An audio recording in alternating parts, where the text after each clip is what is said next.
ನಿನ್ನ ಹೆಸರೇನು? ಕಸ್ತೂರಿ. ಎಲ್ಲಿರೋದು? ಶ್ರೀನಿವಾಸ ಪದ್ಮಾವತಿ ನಿಲಯ. ಅದು ಎಲ್ಲಿದೆ? ಬನಶಂಕರಿ. ಯಾವ ಊರು? Banashankari second stage. ನೀವು ಯಾವ ಊರಿನವರು? ನಾವು ಚಿಂತಾಮಣಿ, ಅದೆಲ್ಲಿ ಬರುತ್ತೆ? ಕೋಲಾರ ಡಿಸ್ಟ್ರಿಕ್ಟ್. ಏನು ಸ್ಪೆಷಲ್ ಇವತ್ತು? ಅಲ್ಲಿ ಎಲ್ಲ ಚೆನ್ನಾಗಿರುತ್ತೆ, ವೆರೈಟೀಸ್, ಚಾಟ್ಸು, ಉರಿಗಾಳು. ಅಮೇರಿಕಾಗೂ ಹೋಗುತ್ತೆ. ಚಿಂತಾಮಣಿಯಿಂದನಾ? ನಿನಗೇನು ಇಷ್ಟ? ಎಷ್ಟೋ ವರ್ಷದಿಂದ ಅಮೇರಿಕಾಗೂ ಹೋಗುತ್ತೆ. ನಿನಗೇನು ಇಷ್ಟ?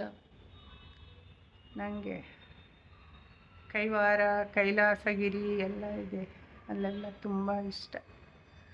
ಇವಪ್ಪ freedom fighter, municipal president, 30 years, 30 years councillor ಆಗಿದ್ದರು.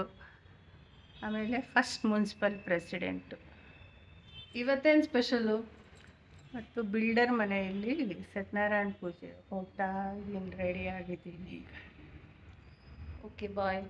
ಬಾಯ್.